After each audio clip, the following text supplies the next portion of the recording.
চলো আমরা পড়ালেখা শুরু করি। হ্যাঁ, অধ্যায় 11। হ্যাঁ, তো 11তে আমরা যেটা দেখব সেটা হচ্ছে 11 কিন্তু মোটামুটি আমাদের একটু কম পারা হয়, ম্যাক্সিমাম একটু কম পারে, ঠিক আছে, কারণ 11 ওইভাবে এমসিকিউ করে না, ঠিক আছে। পি অনুপাত কিউ ইকুয়ালস টু 3:4, কিউ অনুপাত আর equals to 5:7, P Q R কত? খুবই সহজ, একটা সরল অনুপাত নিয়ে নিব, ঠিক আছে। কারণ হচ্ছে এখানে একটা কমন আছে। কমন কে আছে বলো? কিউ। বলো কমন কে আছে? কিউ। কিউ এর মান এখানে কত আছে? 4। কিউ এর মান এখানে কত আছে? 5। দুইটাকে কিন্তু সেম বানাইতে হবে। তাহলে এই 5 দিয়ে এটাকে গুণ করব, এই 4 দিয়ে এটাকে গুণ করব, তাহলে কি হবে বলো? এখানে কি হবে? 3 ইনটু কত হবে বলো? 5। 4 ইনটু 5। ওকে, তাহলে কত হবে? 15 আর 20। বলো 15 20। ওকে, এটাকে যখন 4 দ্বারা গুণ করব তখন কত হবে? 20ই তো হবে। কিন্তু এটাকে 4 দ্বারা গুণ করলে কত হবে? 28 হবে। কারণ 3টা তো আর কিছু করা যায় না, তাহলে হয়ে যাবে কত বলো? 15 20 28। বলো 15 20 28। কথা ক্লিয়ার? আচ্ছা, যদি ক্লিয়ার হও এখন আসো, বলতেছে এবিসি ক্রমিক সমানুপাতিক হলে। আচ্ছা, ক্রমিক সমানুপাতিক হলে আমরা কি বলছি ভাইয়া? A by B equals to কি হবে বলো? B by C. এখন তুমি বলো এটা এটা গুণ করলে কি হবে? বি স্কয়ার ইকুয়ালস টু কি হবে? এসি। তার মানে 1 নাম্বার রাইট। আচ্ছা, two B equals to A plus C আছে, বলো two B equals to A plus C. আচ্ছা, বি গুণ করলে এখন বলতেছে আমাদের এ প্লাস সি হইতে হবে, তাহলে এখানে এ প্লাস সি হইতে গেলে আমাদের এখানে লাগবে টু বি, এখানে লাগবে এ প্লাস সি। হওয়ার কি সুযোগ আছে? নাই, কারণ কি বি গুণ করলে কি হবে? বি স্কয়ার হবে, এটা হওয়ার কোনো সুযোগ নাই। তাহলে কি হবে? 1 আর 3। এটা কি করছে? যোজন বিয়োজন করে দিয়েছে, ঠিক আছে। আচ্ছা, তারপরে আসো, তারপর বলতেছে দেখো এবিসিডি ক্রমিক সমানুপাতিক হলে। আচ্ছা, তাহলে এখানে আমাদের সূত্রটা কি বলতো? A by B, B by C, C by D. কথা বুঝছো কিনা বলো? বুঝছো? এখন এই দুইটাকে গুণ করো, তাহলে সিসি গুণ করলে কি? C square. আর এই যে বিডি, হয়েছে কিনা বলো? হয়েছে। আচ্ছা, এরপর বলতেছে A by B equals to C by D. আচ্ছা, এই দুইটা তো পরস্পর সমান, একই তো কথা। তাহলে আমি তো বলতে পারি এ ইস টু বি আর সি ইস টু ডি, তার মানে এটাও রাইট। আচ্ছা, এখন বলছে এডি ইকুয়ালস টু কি? বিসি। বলো এডি ইকুয়ালস টু বিসি। আচ্ছা, এডি মানে কি? এই যে এর সাথে ডি, বি এর সাথে সি, তার মানে কি এডি ইকুয়ালস টু কি? বিসি। এটাও কি ঠিক আছে? তাহলে বলতে পারি কি 1 2 3। বলো 1 2 3। ওকে, আচ্ছা, এখন আসো ভাইয়া, এখানে এই যে দুইটা অনুপাত আছে না, এই দুটো অনুপাতের জায়গায় তুমি এভাবে ইকুয়াল দিয়ে নাও, তাহলে হয়ে গেল। বলো দুইটা অনুপাত যে আছে না, এখানে তুমি জাস্ট ইকুয়াল দিয়ে নাও, তাহলে হয়ে গেল। এখন তুমি লক্ষ্য করে দেখো, এখানে বলতেছে 3/8 ইকুয়ালস টু বলতেছে কি y বাই 32 হয়েছে। আচ্ছা, এখন এখানে কি হবে বলো? 8y ইকুয়ালস টু কি হবে? এটার সাথে এটা গুণ করো, তাহলে কি হবে? 3 দুগুণে 6 আর সরি 3 3 9 আর 3 দুগুণে 6, তাহলে এটা হইলো। তাহলে y ইকুয়ালস টু বলো কি হইলো? 96 বাই কত? 8। তাহলে কাটাকাটি করলে বলো কত হবে? 12। তাহলে y এর মান কত বলো? 12। তাহলে y এর মান পাইলাম কত? 12। ওকে, আচ্ছা, নিচের তথ্যের ভিত্তিতে 5 ও 6 নং প্রশ্নের উত্তর দাও। একটি বর্গক্ষেত্রে একটি বৃত্ত অন্তর্লিখিত হয়েছে। বর্গক্ষেত্রের এক বাহু ও বৃত্তটির ব্যাসার্ধের অনুপাত কত? এখন তুমি একটা জিনিস চিন্তা করো, বলতেছে একটা বর্গক্ষেত্রে একটা বৃত্ত অন্তর্লিখিত হয়েছে, আগে বুঝো, ঠিক আছে। আচ্ছা, দেখো এটা তো একটা বর্গ, কারো কোনো সন্দেহ আছে এটা নিয়ে? 4টা বাহু কি পরস্পর সমান? আচ্ছা, এখন কি বলতেছে? এর মধ্যে এরকম করে একটা বৃত্ত হবে, বলো কি হবে? বৃত্ত হবে। আচ্ছা, এখন তোমরা আমাকে বলো তো ভাইয়া, বর্গের প্রত্যেকটা বাহুর মান কি পরস্পর সমান? কারো কোনো সন্দেহ আছে? নাই। কারো কোনো সন্দেহ আছে? নাই। আচ্ছা, এইখানে আমি যদি এইভাবে বলি, এটাকে বলে ব্যাস। বলে কি বলে? ব্যাস। কার ব্যাস? বর্গের ব্যাস নাকি বৃত্তের ব্যাস? বৃত্তের ব্যাস। কার ব্যাস? বৃত্তের ব্যাস। আর বর্গের ক্ষেত্রে কি? একটা বাহুর দৈর্ঘ্য। একটা বাহুর দৈর্ঘ্য পাইছি না? আচ্ছা, তাহলে টোটালটার মান যদি এ হয়, তাহলে এই হাফটাকে আমরা বলতে পারি a/2, এইটাকেও বলতে পারি a/2। তার মানে ব্যাসার্ধ পাইলাম a/2। বলো ব্যাসার্ধ পাইলাম কত? a/2। আচ্ছা, এখন তোমরা বলো বর্গক্ষেত্রে এক বাহু বলছে, তাহলে আগে কে? বর্গক্ষেত্র। পরে কে? বৃত্তটির ব্যাসার্ধ, তাহলে ব্যাসার্ধ কে? a/2। বুঝছো কিনা? বুঝছো? কারো কোনো বুঝতে অসুবিধা আছে? Thank you. এখন এখানে আমি এ আর এ কে ভ্যানিশ করে দিলাম, তাহলে কি হলো? 1:2 কি হলো? হাফ হইলো কিনা বলো? হইলো, কারণ কি এ দ্বারা ভাগ করে দিছি, এ ভ্যানিশ। আচ্ছা, এখন আমি হাফ তো রাখতে পারবো না, তাহলে বোথ সাইডে 2 দ্বারা গুণ করে দিলাম, তাহলে এখানে 2, এখানে কত থাকলো 1, তাহলে হইলো কত বলো 2:1। কথা ক্লিয়ার? আচ্ছা, কি বলছিল এই তথ্যের ভিত্তিতে কাকে কাকে পূরণ করো 5 আর 6। তাহলে 6 নম্বর কার উপর ভিত্তি করে? এই তথ্যের উপর ভিত্তি করে। তাহলে বর্গক্ষেত্রের পরিসীমা বৃত্তের পরিধির অনুপাত কত? আচ্ছা, এখন বর্গক্ষেত্রের পরিসীমা জানতে চাইছে, বলো কার পরিসীমা? বর্গক্ষেত্রের পরিসীমা। তাহলে বর্গক্ষেত্রের পরিসীমা কি 4a, বলো পরিসীমা কি 4a। আচ্ছা, এখন এখানে আমরা বৃত্তের পরিধির সূত্র কি পাইছি? 2πr, বলো কি পাইছি? 2πr। আচ্ছা, আর এর জায়গায় আমরা মান কি পাইছি বলো? ইনটু a/2 পাইছি না? একটু আগে কি a/2 পাইছি না? আচ্ছা, এখন a2 আর a2 কি কাটা, এখন a আর a কি এখানে কাটা, তাহলে এখানে আমরা বলতে পারি কি 4:2, বলো কি বলতে পারি? পাই বলতে পারি। তাহলে 4:পাই। বুঝছি না বুঝিনি? বুঝছি সবাই? আবারও বলতেছি, এই বোথ সাইড থেকে a মানে হচ্ছে a দ্বারা ভাগ করে, আর এখানে তো এটার সাথে এটা কাটা হয়ে গেল, ঠিক আছে? আর এখানে আমরা বললাম 4:5। আচ্ছা, এটা আমরা একটু শর্টকাট দেখালাম, ঠিক আছে? আচ্ছা, আসো তারপর আসো লসাগু ও ঘসাগু সম্পর্কিত ক্রমিক সমানুপাত সংক্রান্ত। আচ্ছা, দুইটি সংখ্যার অনুপাত 7:5 এবং এদের ঘসাগু 4 হলে সংখ্যা দুইটির অন্তরফল কত? বলো কি জানতে চাইছে? অন্তরফল। এটাকে তুমি কি করবা? x ধরে নাও, তাহলে কি ধরবা বলো? 7x, আর এটা কি 5x। দুইটার মধ্যে কমন কে? x, বলো কমন কে? x। তাহলে কমন যদি x হয় তাহলে ঘসাগু কত? x। তাহলে x এর ভ্যালু কত বলো? 4। বলো x এর ভ্যালু কত? 4। তাহলে x এর ভ্যালু যদি 4 হয়, তাহলে এখানে যদি আমরা 4 বলি তাহলে কত হবে? 28। এখানে যদি 4 বলি হবে কত? 20। তাহলে এটা থেকে এটাকে বিয়োগ করলে হবে কত? 8। তাহলে অন্তরফল কত? 8। বলো অন্তরফল 8। ওকে। আচ্ছা, সংখ্যা দুটির বর্গের সমষ্টি কত? আচ্ছা, এখানেও সেম সংখ্যা বলছে, ঘসাগু বলছে, তাহলে বলো এখানে x = বলো কত হবে? 4। বলো x = কত হবে? 4। সেম না? আচ্ছা, এখন বলো এখানে বর্গের সমষ্টি বলছে, সংখ্যা দুটির বর্গের সমষ্টি, তাহলে এখানে কত হবে? 3 4 কত হবে? 12, 4 4 কত হবে? 16। তাহলে 12 আর কত হবে? 16 হবে না? বুঝছো কিনা? এখন 12 কি স্কয়ার করলে কত হবে? 144। 16 কি স্কয়ার করলে কত? 256। তাহলে 256 যোগ করলে কত হবে বলো? 400। কথা বুঝছো? তাহলে কি বলছে? এই সংখ্যা দুটির বর্গের সমষ্টি, তাহলে এটাকে বর্গ করলে হবে 144, এটাকে বর্গ করলে হবে 256, দুইটাকে যোগ করলে কত হবে? 400। বলো দুইটাকে যোগ করলে কত হবে? 400। ওকে। সংখ্যা দুটির লসাগু কত? আচ্ছা, লসাগু মানে কি বলো? লসাগু মানে হচ্ছে আমরা এই দুইটার মধ্যে একটা নিব, তাহলে একটা ছিল 12 আর একটা ছিল কত? 16। ছিল কিনা বলো? ছিল। আচ্ছা, এখন আমি আবারও বলতেছি, সংখ্যা দুইটার লসাগু চাইছে। কি চাইছে? এই দুইটা সংখ্যা কিন্তু এই দুইটা। আচ্ছা, এখানে আমরা বলতে পারি, এটাকে বলতে পারি 3 4 12, আর এটাকে বলতে পারি 4 × 4, বলতে পারি কিনা? পারি। আচ্ছা, এখন দুইটার মধ্যে কমন কে? 4, তাহলে একটা 4 নিলাম, আর এর বাইরে কাটে নিব 3 নিব, আবার এর বাইরে কাটে নিব 4 নিব, তাহলে 3 4 12, 4 12 48। তাহলে এখানে আমরা বলতে পারি আনসার কত ভাইয়া? 48। বুঝছো কিনা বলো? বুঝছো? লসাগু বুঝছো? আচ্ছা, থ্যাংক ইউ। এরপর আমরা যদি বলি নিচের কোনগুলি ক্রমিক সমানুপাতিক, কে জানো বলো তো দেখি? ক্রমিক সমানুপাতিক কেমনে ফাইন্ডিং করে? ঘ নাম্বার কেমনে? কেমনে কেমনে? b² = ac। আচ্ছা, তার মানে ব্যাপারটা হচ্ছে ক্রমিক সমানুপাতিক তখনই বুঝবা ওই যে আমরা সূত্র শিখছিলাম b² = ac। তার মানে তুমি তো এখন ওইভাবে চিন্তা করতে পারতেছো না অনেকেই। মনে রাখবা, এই মাঝখানেরটাকে স্কয়ার করবা, বল মাঝখানেরটাকে স্কয়ার করবা, আর প্রথম এবং লাস্টেরটাকে গুণ করবা।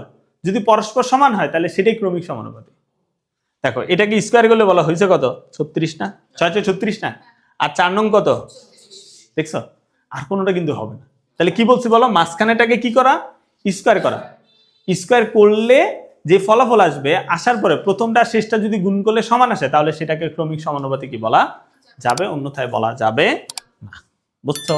আচ্ছা, PQR ক্রমিক সমানুপাতিক হলে p² + q² এর মান, আচ্ছা p/r কেমনে বলো তো?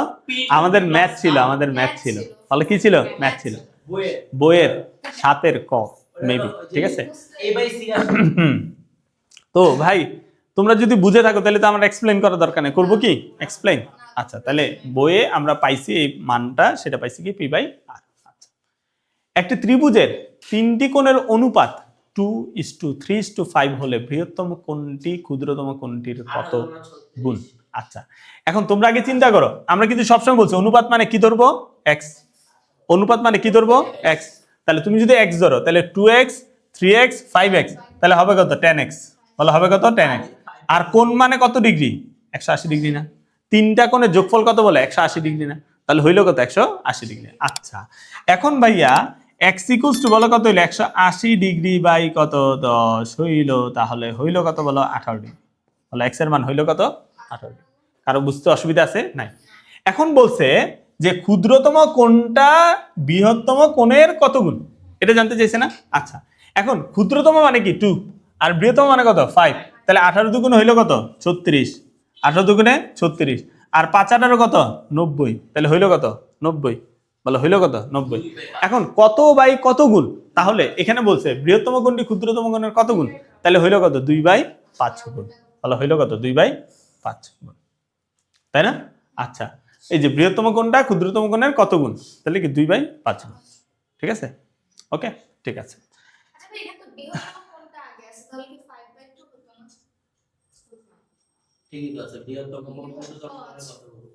ঠিক আছে না?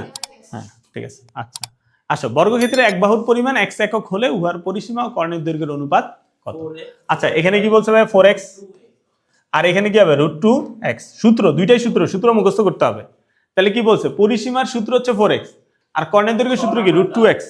আচ্ছা এখন এখানে আমরা কি বলতে পারি 4 মানে কি 2 × 2 না, এই 2 মানে কি √2 × √2 × 2 বলা যাবে কিনা বলো, কারো বুঝতে অসুবিধা আছে নাই? আচ্ছা এখানে কি থাকলো √2 থাকলো না, √2 থাকলো। ওকে এই যে √2 কাটা, তাহলে কি থাকলো 2√2 = কত বলো 1, বলো 2√2 = 1, তাহলে হইলো কত 2√2 = 1। কথা বুঝতে পারছো? আচ্ছা গেল।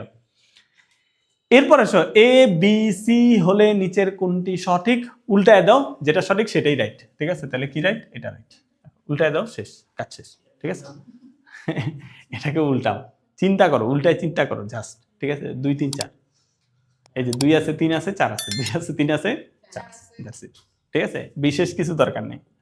আচ্ছা এখন 261টা আম 3 ভাইয়ের মধ্যে এত অনুপাতে ভাগ দিলে প্রথম ভাই কতটা আম পাবে? তার মানে প্রথম হচ্ছে এটাকে সরল অনুপাতে ভাগ করতে হবে, মানে প্রথমে সরল অনুপাতে বের করতে হবে। তাহলে সরল অনুপাতে বের করার সিস্টেম বলছিলাম কেমনে বলো তো দেখি,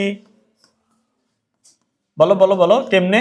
প্রথমে কি করতে হয়, নিচের অংশের লসাগু করতে হয়, লসাগু দ্বারা সবাইকে গুণ করতে হয়, এটি ছিল আমাদের সরল অনুপাত বের করার সিস্টেম।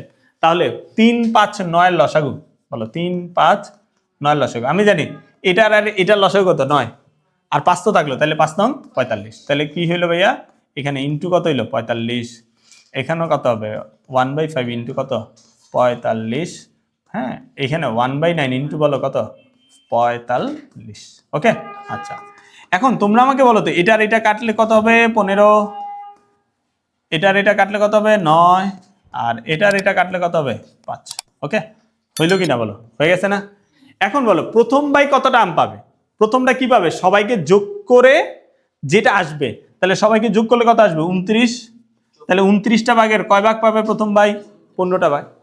আবারও বলতেছি এটা কত হয়েছে 29 হয়েছে না, 29 ভাগের কয় ভাগ পাবে 15 ভাগ পাবে, কে পাবে প্রথম ভাই।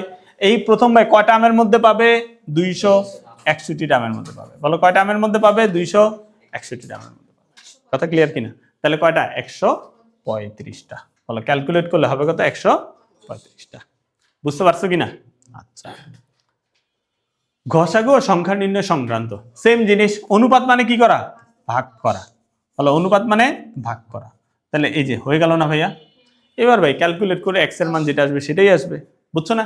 এটা উপরে যাবে না, তাহলে ভাগ করলে আসবে কত 10 আসবে, ক্যালকুলেট করলে আসবে কত 10, তেমন কিছু নাই, বুঝতে পারছো? তেমন কিছু নাই। ওকে আচ্ছা দুইটি সংখ্যার অনুপাত 3:4 এবং সংখ্যা দুইটি সমষ্টি 42 হলে বৃহত্তম সংখ্যাটি কত?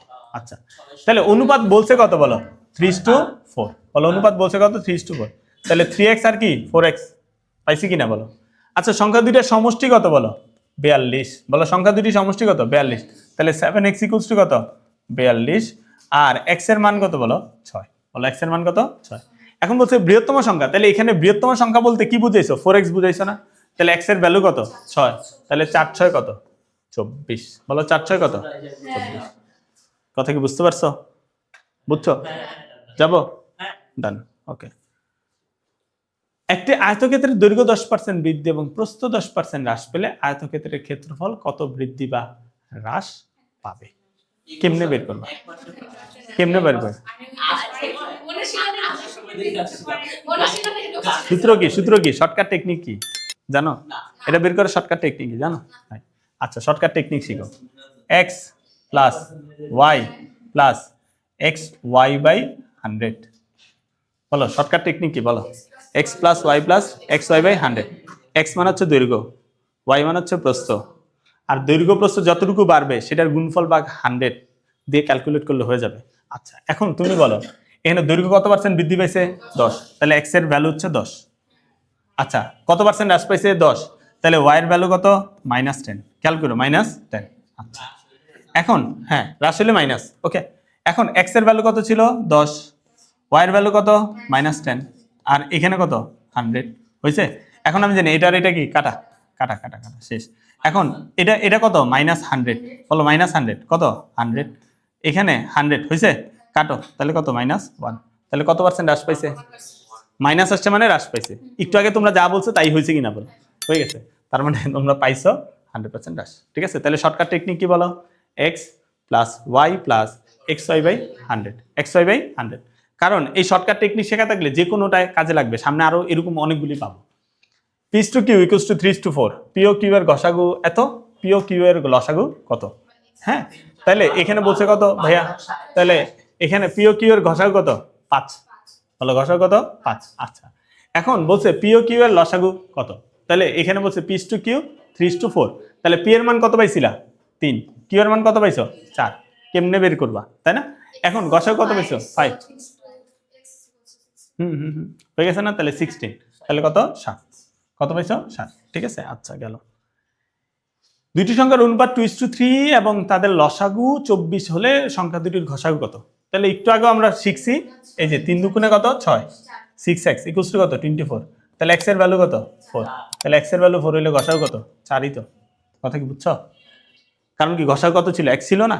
আচ্ছা এরপর আসো টাইপ 5। x বাই y 2/3 হলে 6x plus y 3x plus 2y এর মান কত? এখানে তুমি কেমনে বের করবা দেখো, হয় তুমি সবাইকে x এ নিয়ে যাবা অথবা তুমি সবাইকে y এ নিয়ে যাবা। মেন থিম হচ্ছে এটা, ওকে। তাহলে মেন থিম যদি আমি বুঝি তাহলে ব্যাপারটা দেখো। এখন তোমরা আমাকে বলো সবাইকে x এ যাবো না y এ যাবো? x এ যায়। আচ্ছা সবাইকে x এ যায়, তাহলে y ভ্যানিশ করে দিব কিন্তু, হ্যাঁ। আচ্ছা y ভ্যানিশ হলে এই y ওই পাশে গেল, তাহলে কি হবে? x ইকুয়ালস টু বলো কি হবে? 2y/3। বলো 2y/3 পাইছি না? আচ্ছা এখন যদি পায়ে থাকি, এখন বলো তো ভাইয়া 6 ইন্টু বলো কি হবে? 2y বাই কি হবে? 3। 3 ইন্টু বলো কি হবে? 2y বাই কি হবে? 3। এখানে প্লাস y, এখানে কি হবে? Plus 2y। বুঝছি না বুঝি নাই? বুঝছি। এটা কাটলে বলো কি হবে? 2। এটা কাটো, তাহলে তো নাই। তাহলে দুইটা কটা হইলো? 4টা y।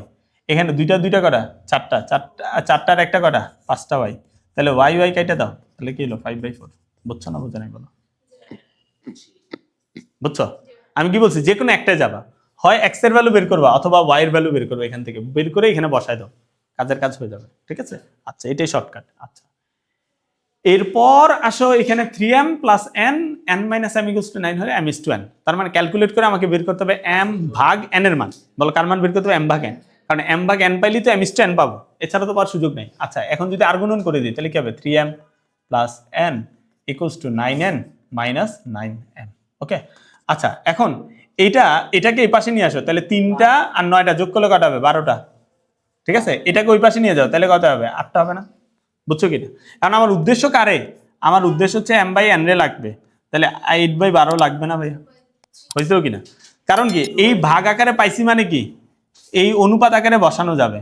এটা কাটো, তাহলে কি হবে? 2 বাই কত হবে? 3 হবে। তাহলে m/n ইকুয়ালস টু কি হবে? 2/3। তাহলে অনুপাত আকারে লিখলে বলো কি হবে? 2:3। বলো কি হবে? 2:3, ওকে। আচ্ছা এরপর আসো 2a divided by y m square plus n square mn হলে √a minus y √a plus y equals to what? Okay আচ্ছা এখন তোমরা আমাকে বলো তো ভাইয়া এটা কেমনে করবা না? একটু থিঙ্ক করো, তাইলে হয়ে যাচ্ছে। একটা লাইন থিঙ্ক করলে কাজ শেষ। কেমনে? আসো এই যে দেখো তোমার লাগবে কারে? এর আর y রে, আর কাউরে দরকার ছিল? তাহলে 2 ওই পাশে নিয়ে যাও, না শেষ, কাজ শেষ। a বাই y, এই যে 2mn। খুব সিম্পল চিন্তা করবা, খুব সিম্পলি চিন্তা করবা। এই যে দেখো সিম্পলি চিন্তা হয়ে গেছে না? এখন এই টাইপ আসলে তো তুমি এইভাবেই চিন্তা করবা। তুমি কি চিন্তা করবে, এখানে যেটা আছে সেটাকে এখানে জাস্ট বানাবা।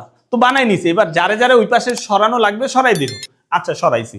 এখন ভাইয়া আমাদের কি আছে, a মাইনাস ওয়াই আর a প্লাস ওয়াই। তাহলে আমরা কি করবো, একবার যোজন আর একবার বিয়োজন।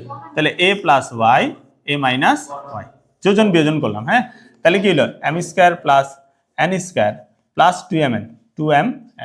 তাহলে কি থাকলো বলো, m square plus n square minus 2mn।